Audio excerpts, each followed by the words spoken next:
astrolog koji nikad nije pogriješio. Otkriva samo za vas. Danas pričamo o Zvezdanom Slavniću i Ani Čučić. Apsolutno jako teško pronalazi partnerske odnose koji mogu biti zdravi, komponentno dobri i da se oni negde slažu. Ja ovdje ne vidim zbližavanje emotivno vezano za nje. Ovo može prije svega biti razrešenje nekih postulata iz njihove prošlosti. Ja ovdje ne vidim taj emotivni moment o kojima je tekako broje mediji ovih dana. Ovdje može biti samo neka poslovna saradnja dobra i neka ostane na tome. I onda jedan veliki reality igrač, čovjek koji je mnogo šta živio u tom realitiju i napustio ga. Ti si bio čestit, zato nisi mogao sa njih 90% opstati. Mogao sam, nije mene problem, imam ja sabora dosta, ali nisam htio. Anjeli, ja stvarno ne znam ko može nju da pohvali. Goca, po meni najbolja, najvidovitija, astrolog koji nikad nije pogriješio. Otkriva samo za vas. Šta će se desiti između Anđele i Gastusa? O pomirenju Ane i Zvezdana. I onda jedan veliki reality igrač, čovjek koji je mnogo šta živio u tom realitiju i napustio ga tako kako otkriva sve o trudnoći Aneli i otkriva koliko je Aneli uništila Janjuša. Znači, jako jedna uzbudljiva danas priča, ono što je jako bitno, puno nasilja, puno pogrešnih koraka, rade reality igrači. To ne treba da bude svijetla tačka. Nije sve otići cika-caka u krevet, onda psovati, da se nešto pozitivno uradi. Ali sada pogledajte šta im zvijezde njihove kažu i ko šta laže, ko šta petlja, gdje je budućnost, koga čeka tužan kraj. Veliki pozdrav za Hype TV, moje ime je Gordana Dragišić i radit ćemo jednu sjajnu analizu ličnosti koje su obeležile posljednjih par dešavanja.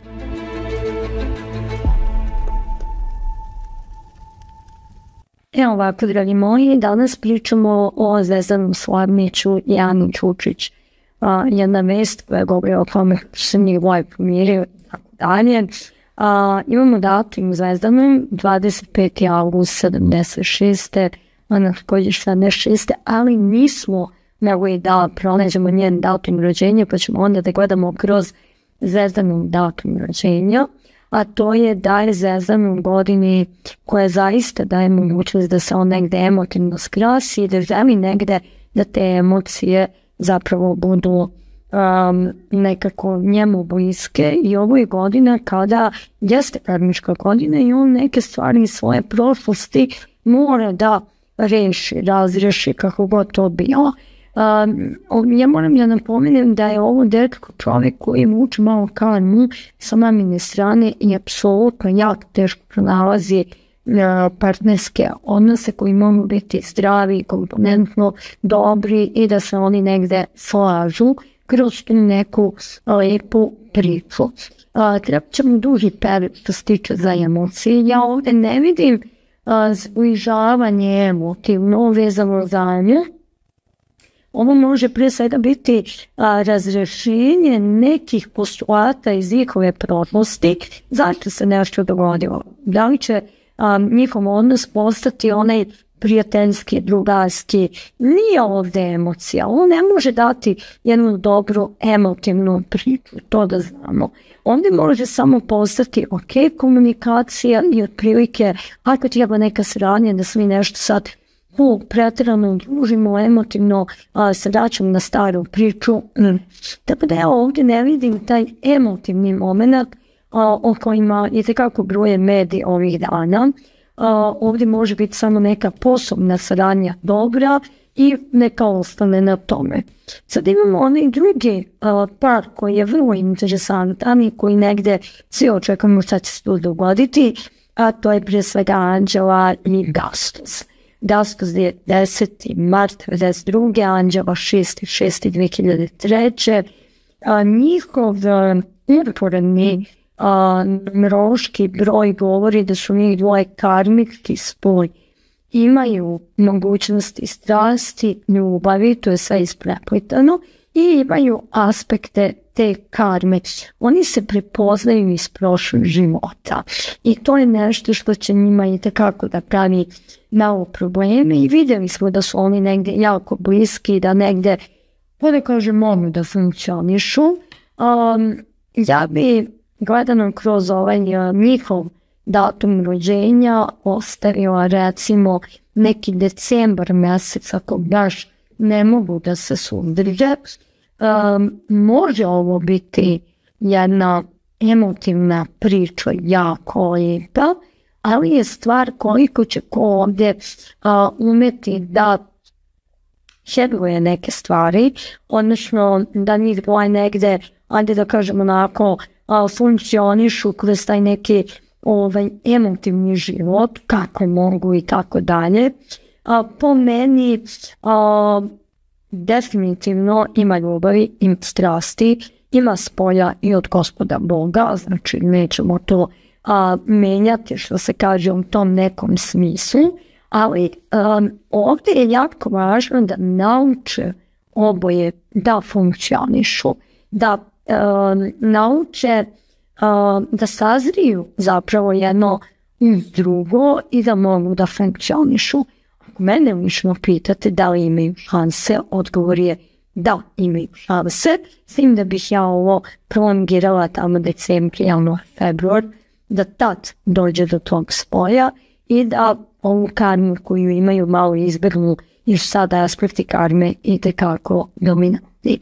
Ja njima zaista želim puno sreće kao i Zvezdanu i Ani, i Ana i Zvezdan su pronašli, ja sigurno, svoje neke nove puteve i svoje neke nove vidike. Ani čestitam na poslu koji trenutno obavlja. Zvezdan se pronašao tu gdje jeste. A što se tiče ovih mlađanih, ne kažemo juniora, neka se zabave i naravno želim im da pronađu sudbinu. Evo te, znači, kod Sebilja, tu kafu lagano, kažu ovdje je najljepše, a? Ja sam kakav fan na tunelu. Reci mi, molim te... Samo da kažem, najbolja kafa, a brate, i 2 eura. Pa to su, vidi, cijene su moderne, nema da fali. Gledao sam, Samiru si puno pomogao. Bio si tu svaki dan s pričao dok su se mnogi ušutili. Da, kako, pokušao sam da mu pomognem. Nešto pravo ti kažem, nismo mogli da mu pomognemo mnogo ovamo na ove mreže, ali Bogu hvala i nekako je našao neki način da uradi tu operaciju i hvala Allahu, drago mi je završeno i to je sve u redu. Što najvažnije da je u redu. A mi koji smo pomogli, pokušali smo pa. A kako bi, ti si nazvao ga, jeli, pošto ti sa njim ostao u kontaktu i s Janjušom, jeli?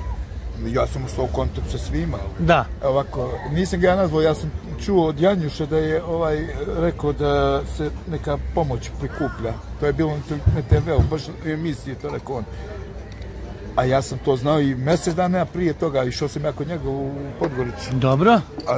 U onaj njegov restoran, a? Da, njegov restoran i nisam htio da pričam o tome, pošto nije on to želeo. Dok je on nije rekao, Janjuš ni on nije kazao, nego ja sam to držao kao njegovu tajnu, pa da vidimo šta će da bude.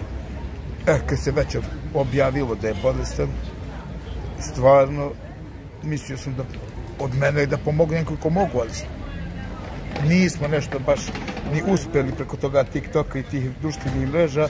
A misliš li da je možda što ga ljudi nisu nešto, nije neki ostavio trag, možda je to? A dobar je Samir, dečko. Dobar je, svi kažu, da. Fenomenalno.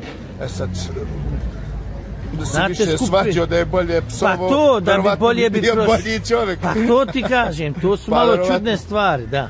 Pa, sad, je preče kad neko psuje nego kad se neko lijepo ponaša. Vidi, evo jedna jako bitna stvar što ti to možeš reći, gledao si sve. Evo ono što je on doživio, nekog bi bilo stid izaći na ulicu. On postada heroj. Pa, piga. Ako tako narod hoće, neka im ga, ja stvarno sam sa dobar i sve. Znam, ali ti kajem... Stvarno si izbrukao za sve pare. Za sve pare i da je ona sad vrijedna tog nekog brukanja i... Nego ne stvarno, ili su to igre? Da li je to reality igra? Pa ja mislim da jeste. Mnogo on skače po krovova, veša se, preskače se, hoće ide kući, a uvek ostane tu. Ma ja, igraj sve. Dobro, verovatno dobre pare uzme. Ma naravno. A mi koji smo se normalno ponašali, zna se, mnogo lijeđe. Ti si imao jedan emotivan razgovor, Balkan si bio uzdrmao i odjednom ispade. Mogu sam ja verovatno da ostanem, nego ja se namerno ugasio. Zašto? Pa, ne znam ni sam. Nije meni da ja psujem i da se svađam sa onim narodom.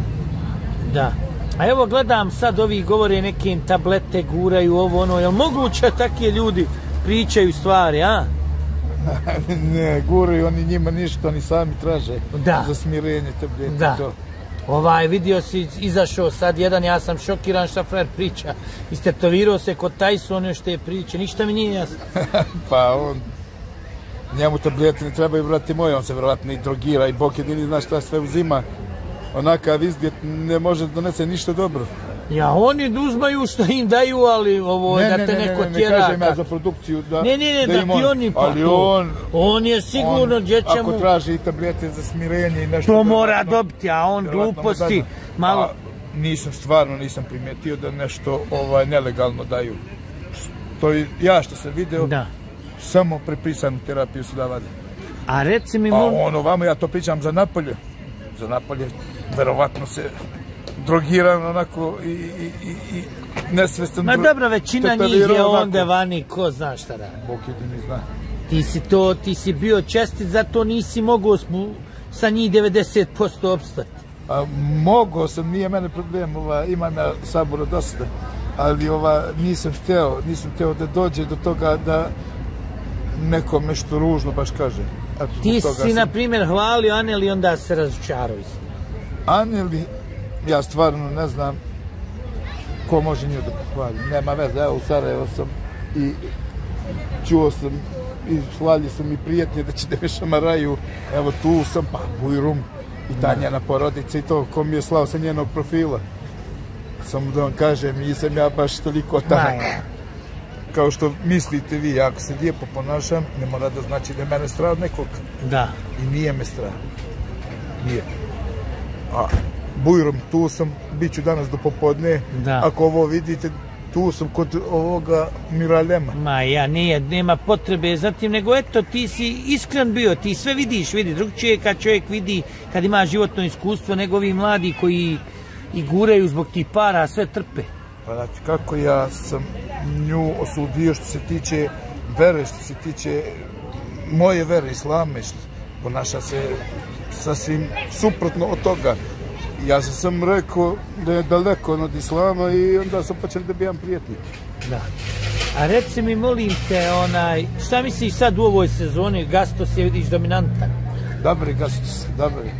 Samo i on će da padne, ova ga mala upi. Jel ova Anđela?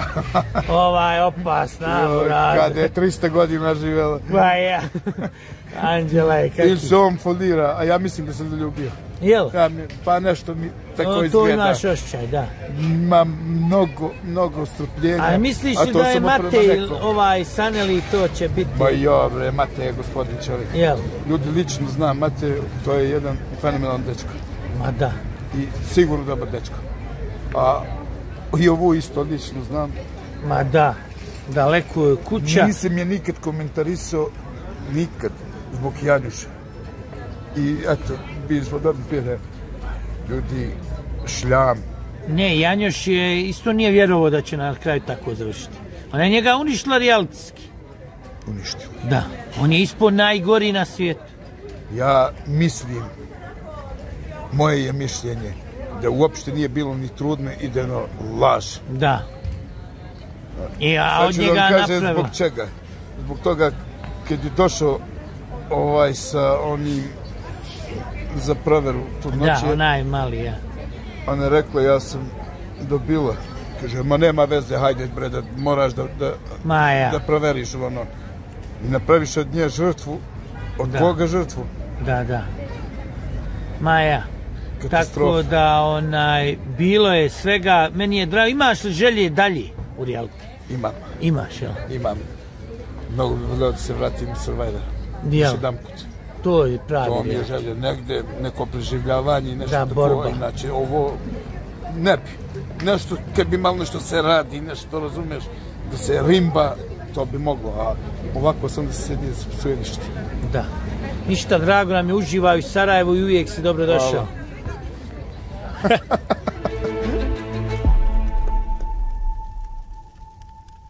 Sada vam je svima sve jasno. Sada vam je jasno da vatra i voda imaju uvijek dodire. Pitanje je, hoće li ono što su mnogi rekli Anđela izaći trudna iz ovog realitija? Hoće li se skrasti? Hoće li Gastos biti iskren prema njoj? Znate da nam je sestra otkrila da Gastos se uvijek gajio simpatije prema Mioni.